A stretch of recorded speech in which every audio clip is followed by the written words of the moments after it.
আসসালামু আলাইকুম, সবাইকে আজকের ক্লাসে শুভেচ্ছা জানাচ্ছি।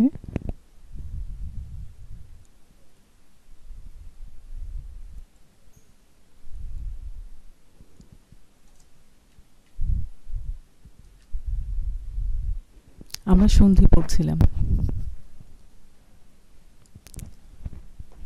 সন্ধির দুইটা ক্লাস হয়েছে, স্বরসন্ধি এবং ব্যঞ্জন সন্ধির উপরে। প্রথমে একটি প্রশ্ন দিয়ে ক্লাস শুরু করছি। সন্ধি কাকে বলে? আশা করছি এটা সবাই পারবে। পাশাপাশি অবস্থিত দুটি ধ্বনির মিলনকে বলে সন্ধি। সম্ভবত স্বরসন্ধির ক্লাসে সন্ধির সংজ্ঞাটা বেখেয়াল একটু ভুল বলেছিলাম। পাশাপাশি অবস্থিত দুটি বর্ণের মিলনকে সন্ধি বলে, এই টাইপের বলেছিলাম মনে হয়। যাই হোক, সেটা স্লিপ অফ টাং যাকে বলে। ধ্বনির সন্ধি ধ্বনির মিলন, বর্ণের মিলন কখনো না।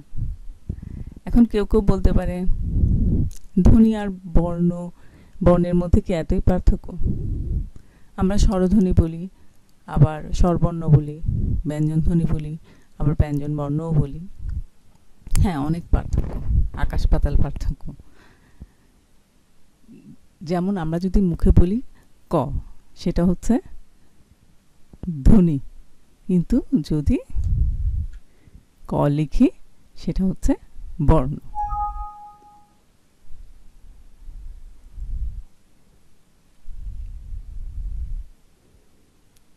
আমরা স্বরসন্ধির আলোচনা করেছি, বাংলা স্বরসন্ধি, তৎসম স্বরসন্ধি, ব্যঞ্জন সন্ধি, বাংলা ব্যঞ্জন সন্ধি এবং তৎসম ব্যঞ্জন সন্ধি দুইটারই ক্লাস হয়েছে।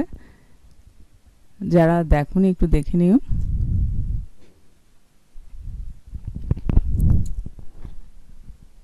রবীন্দ্রনাথ ঠাকুর একবার একটা বানানে ভুল করেছিলেন, সন্ধিতে ভুল করেছিলেন। তো সেই জন্য তাকে অনেক কথা শুনতে হয়েছে এবং অনেকে অনেক ব্যঙ্গ করেছে। এই যে একটা কবিতা দেখছি, এটাও ওই ভুলটাকে ব্যঙ্গ করে রচিত একটা কবিতার দুটা লাইন। একবার রাধে রাধে ডাক বাসি মনসাথে, শুনে ব্যাকরণ কাঁদে, হেনে সন্ধি শুনি নাই। কোন সন্ধির কথা বলছে এখানে? মনসাদ, এই সন্ধিটার কথা বলছে। এটার সঠিক বানানটা হবে এটা। তাহলে বুঝতেই পারছো আজকে আমরা কি পড়ব। আজকে আমরা পড়ব বিসর্গ সন্ধি।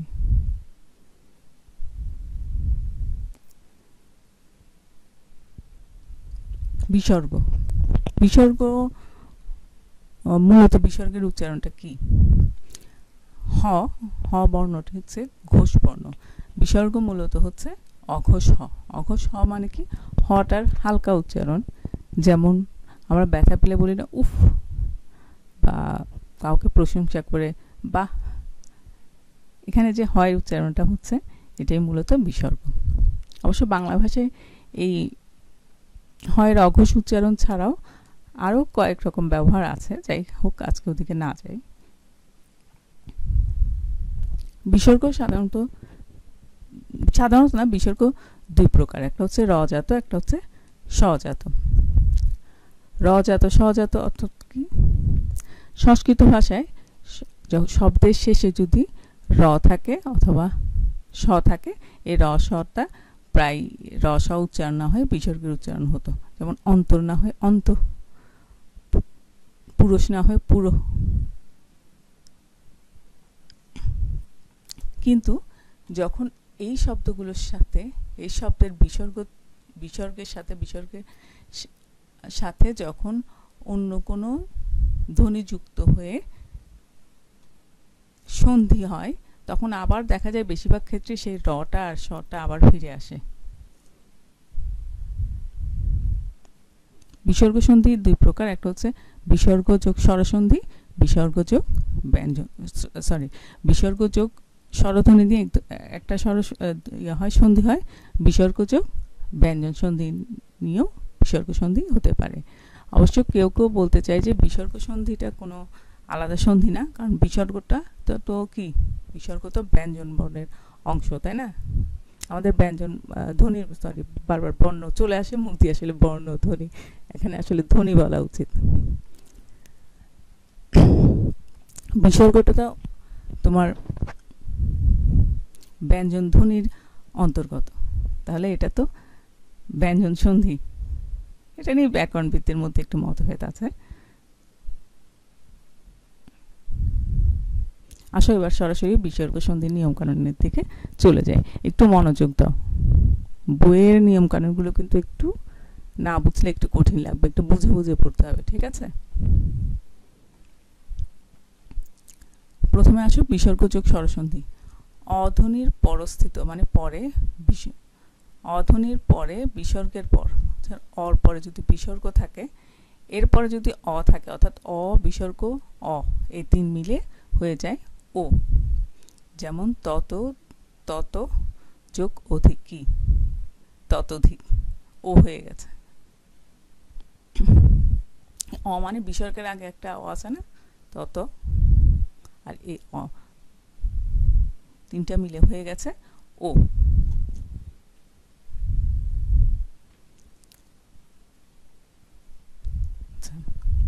অকারের পরস্থিত সজাত বিসর্গের পর,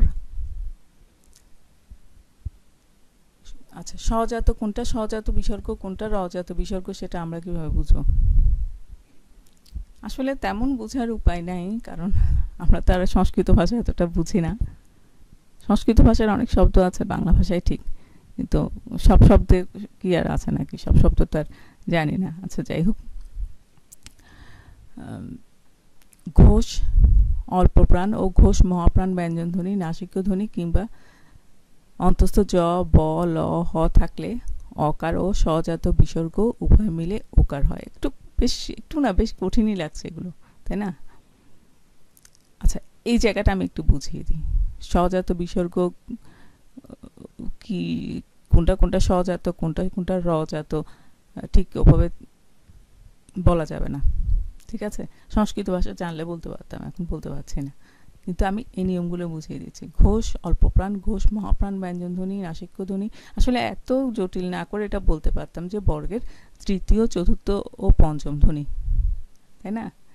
আমরা জানি বর্গীয় ধ্বনির মধ্যে প্রথম দুইটা ধ্বনি হচ্ছে, প্রথম ও তৃতীয় ধ্বনি হচ্ছে অঘোষ, তৃতীয় চতুর্থ এবং পঞ্চম ধ্বনি হচ্ছে ঘোষ।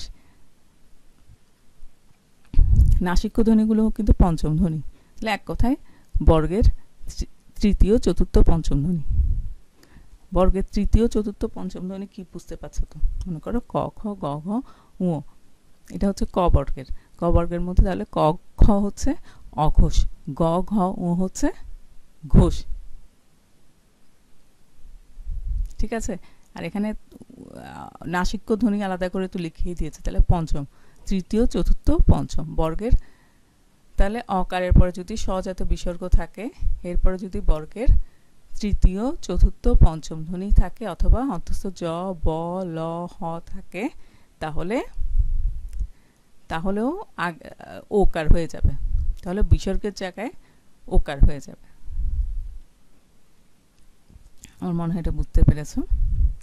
এর পরেরটা দেখো, এর পরেরটাও আগের মতোই, শুধু এখানে ওখানে সজাত বিসর্গ লিখেছে, এখানে লিখেছে রজাত বিসর্গের পর আবারও সে একই কথা, ঘোষ অল্পপ্রাণ, ঘোষ মহাপ্রাণ ব্যঞ্জন ধ্বনি, নাসিক্য ধ্বনি, একই কথা। বর্গের কি, বর্গের তৃতীয় চতুর্থ ও পঞ্চম, শুধু ক বর্গের না, ক বর্গ চ বর্গ ট বর্গ ত বর্গ প বর্গ, সবগুলো বর্গের তৃতীয় চতুর্থ এবং পঞ্চম ধ্বনি। আমি আবারও বলছি, বিসর্গ সন্ধিটা যদি বুঝতে চাও স্বর সন্ধি এবং ব্যঞ্জন সন্ধির ক্লাসগুলো দেখতে হবে, ঠিক আছে? না হলে এই জিনিসগুলো বুঝতে একটু অসুবিধা হয়ে যাবে। তাহলে এর আগের নিয়ম আর এই নিয়মটা প্রায় একই। ওখানে সজাত বিসর্গ দিয়েছে, এখানে রজাত বিসর্গ থাকলে কি হয়ে যাবে, বিসর্গর জায়গায় র হয়ে যাবে। আমি আগেই বলেছি অন্ত মানে এমনিতেই অন্তর, এটা লুপ্ত হয়েছিল। আবার এখানে যখন আরেকটা ধ্বনির সাথে যুক্ত হয়ে যখন সন্ধি হচ্ছে, তখন আবার সেই রটা আবার ফিরে এসেছে, আগের রটা। অন্ত যোগ গত, অন্তর্গত।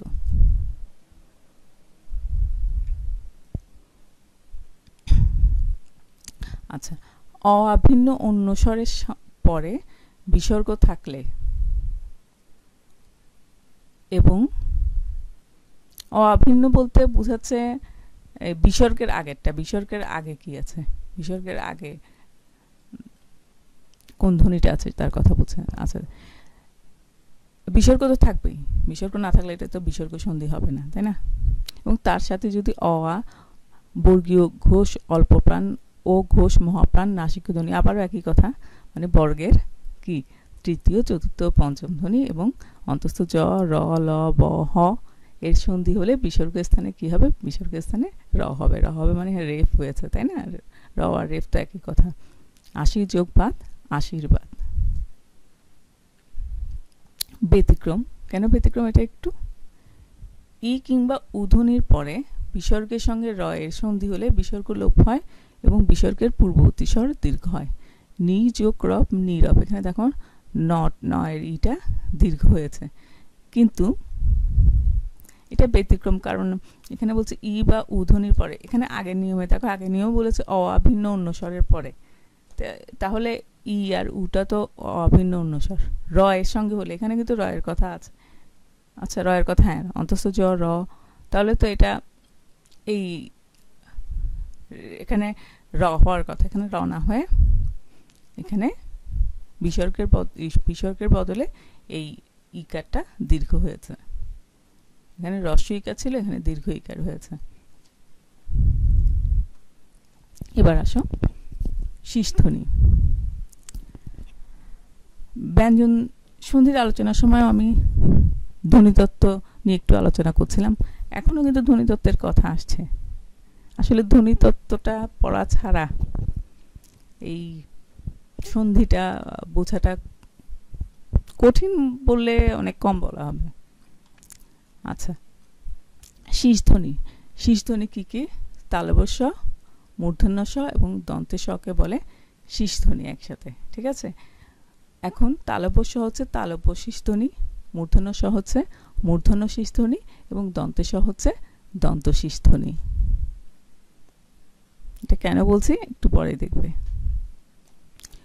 বিসর্গের পর অঘোষ অল্পপ্রাণ কিংবা অঘোষ মহাপ্রাণ তালব্য ব্যঞ্জন থাকলে বিসর্গের স্থলে তালব্য শিষ্ধ্বনি হয়। এটা আবারও আগের মতো এই জিনিসগুলো আমাদের একটু অসুবিধা হচ্ছে, এটা কিন্তু আসলে কিন্তু সহজ, মনে হচ্ছে কঠিন। আচ্ছা, আমরা দেখি অঘোষ অল্পপ্রাণ ও অঘোষ মহাপ্রাণ তালব্য ব্যঞ্জন কি। তালব্য ব্যঞ্জন কোনগুলো? তালব্য ব্যঞ্জন হচ্ছে চ ছ জ ঝ ইয়, এটা হচ্ছে তালব্য ব্যঞ্জন। এর মধ্যে অঘোষ কোনটা? বর্গের প্রথম ও দ্বিতীয় ধ্বনি হচ্ছে অঘোষ। বর্গের প্রথম ও দ্বিতীয় ধ্বনি কোনটা? জ ঝ না, জ ঝ তো তৃতীয় চতুর্থ, চ ছ।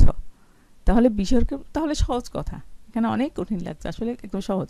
বিসর্গের পর যদি চ ছ থাকে তাহলে এই যে শটা হয় সেটা হবে তালব্য স। দেখো, এটাও তালব্য ব্যঞ্জন বলছে না, চ ছ জ ঝ ইয় তালব্য ব্যঞ্জন, আর এটাও তালব্য স, এটা নামের সাথে কিন্তু তালব্য স আছে। অর্থাৎ সহজ কথা, বিসর্গের পরে যদি চ ছ থাকে তাহলে হবে তালব্য স। এর পরের নিয়মটা দেখি। বিসর্গের পর যদি অঘোষ অল্পপ্রাণ কিংবা মহাপ্রাণ মূর্ধন্য ব্যঞ্জন থাকলে বিসর্গের স্থলে মূর্ধন্য শিষ্ধ্বনি হবে। মূর্ধন্য শিষ্ধ্বনি মানে মূর্ধন্য স। বিসর্গের পর অঘোষ অল্পপ্রাণ কিংবা মহাপ্রাণ মূর্ধন্য ব্যঞ্জন ধ্বনি মানে কি বলতে চাচ্ছে? মূর্ধন্য ধ্বনি কোনগুলো? মূর্ধন্য ব্যঞ্জন ধ্বনি কোনগুলো? ট ঠ ট ঢ, মূর্ধন্য ন হচ্ছে মূর্ধন্য ব্যঞ্জন ধ্বনি। এর মধ্যে অঘোষ কোনটা? বর্গের প্রথম ও দ্বিতীয় ধ্বনি। বর্গের প্রথম ও দ্বিতীয় ধ্বনি কোনটা? এখানে মূর্ধন্য ব্যঞ্জন ধ্বনির মধ্যে নিশ্চয়ই ট ঠ, তাই না? ট ট হচ্ছে প্রথম, ঠ হচ্ছে দ্বিতীয়, তৃতীয় কি? ড হচ্ছে তৃতীয়, ঢ হচ্ছে চতুর্থ, মূর্ধন্য ন হচ্ছে পঞ্চম। তাহলে সহজ কথা, বিসর্গের পরে যদি ট ঠ থাকে তাহলে কি হবে? তাহলে মূর্ধন্য স হবে।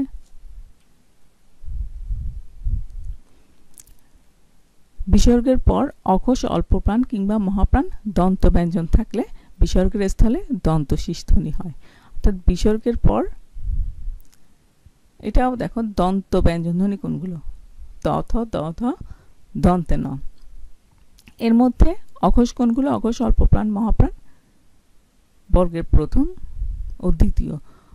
প্রথমটা হচ্ছে অল্পপ্রাণ, দ্বিতীয়টা হচ্ছে মহাপ্রাণ। প্রথম কোনটা? ত। দ্বিতীয় কোনটা? থ। ত হচ্ছে অল্পপ্রাণ, থ হচ্ছে মহাপ্রাণ।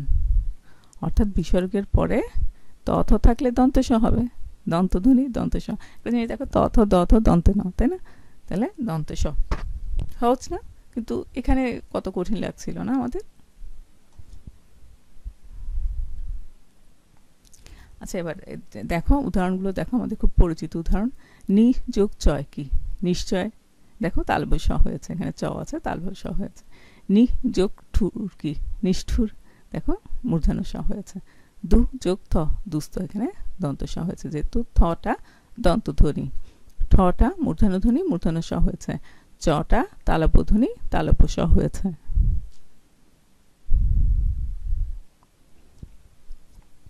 এবার অ আর পরে যদি ক খ অথবা প ফ থাকে তাহলে দন্ত স হবে। অ আ ব্যতীত অন্য স্বরধ্বনি থাকলে, অন্য স্বরধ্বনি মানে কি? ই, উ, এ এগুলো থাকলে, এগুলোর পরে যদি বিসর্গ তো থাকবেই। এখানে অ আ বলছে বিসর্গ কিন্তু এখানে থাকবে, যেহেতু এটা বিসর্গ ধ্বনি। বিসর্গের আগে কোন ধ্বনি তার কথা বলছে। ক খ প খ থাকলে মূর্ধন্য স হবে। বুঝতেই পারছো বই নিশ্চয়ই এভাবে নাই। তাহলে এবার একটা কাজ করি, আসলে আমরা বইয়ের ভাষায় বলি। এতক্ষণ কি করেছি? এতক্ষণ বইয়ের ভাষাটাকে সহজ করে ব্যাখ্যা করেছি। এবার করবো কি, ইচ্ছে করে সহজ করে লিখেছি, বইয়ের ভাষায় বলি। কেমন পারবে তো? অ আর সাথে যদি দেখি বইয়ের ভাষায় বলতে গেলে ক খকে কি বলবো? ক খ হচ্ছে তোমার কণ্ঠধ্বনি। তাহলে এর মধ্যে হচ্ছে কণ্ঠধ্বনির মধ্যে ক খ আবার হচ্ছে অঘোষ। ক অল্পপ্রাণ, খ মহাপ্রাণ। তাহলে অল্পপ্রাণ অথবা মহাপ্রাণ, আচ্ছা অঘোষ অল্পপ্রাণ অথবা মহাপ্রাণ কণ্ঠ ব্যঞ্জন ধ্বনি। আচ্ছা, অ আর পরে যদি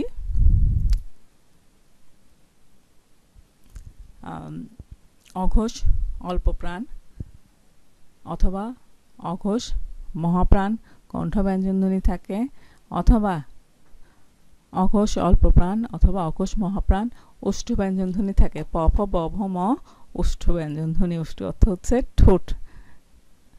প ফ ব ফ ম এগুলো কিন্তু ঠোঁটের সাথে ঠোঁট লাগিয়ে উচ্চারণ করতে হয়, তাই না? তাহলে বইয়ের ভাষায় বললে আমরা কি বলবো? অ আর সাথে মানে অ আর সাথে মানে কি বিসর্গের আগে অ আ, তারপরে যদি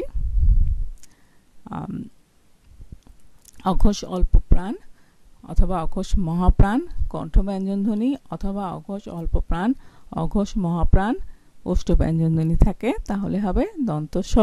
আর যদি ভিন্ন অন্য ধ্বনির সাথে, অন্য ধ্বনির সাথে মানে বিসর্গের আগে অন্য ধ্বনি তারপর বিসর্গ, হ্যাঁ কি একই কথা, এটা যদি থাকে আর বইয়ের ভাষা আর উচ্চারণ করতে ইচ্ছে করছে না, তাহলে কি হবে? তাহলে মূর্ধন্য স হবে। যেমন নম যোগকার নমস্কার, নি যোগ পাপ নিষ্পাপ। নমটা হচ্ছে অ আছে, সেজন্য দন্তে স। আর এটা কি? এটা অ ভিন্ন অন্য স্বরধ্বনি। নিটা অন্য স্বরধ্বনি, অ না ই, তা সে কারণে এটা হয়েছে মূর্ধন্য স।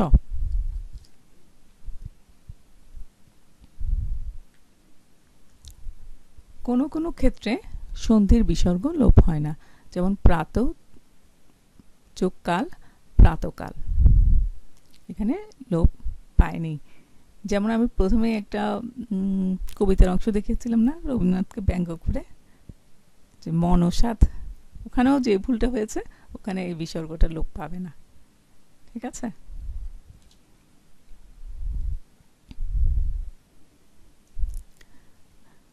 যুক্ত ব্যঞ্জন ধ্বনি অর্থাৎ দন্ত শয় ত, দন্ত শয় থ, দন্ত স প থাকলে পূর্ববর্তী বিসর্গ অবিকৃত থাকে অথবা লোপ পায়।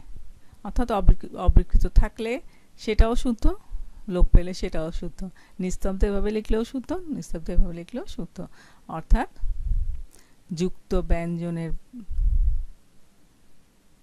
ব্যঞ্জনের পর না, যুক্ত বিসর্গের পরে যদি যুক্ত ব্যঞ্জন থাকে, অর্থাৎ যুক্ত ব্যঞ্জনের আগে যদি বিসর্গ থাকে, তাহলে সেই বিসর্গটা থাকতেও পারে, নাও থাকতে পারে, দুটাই শুদ্ধ।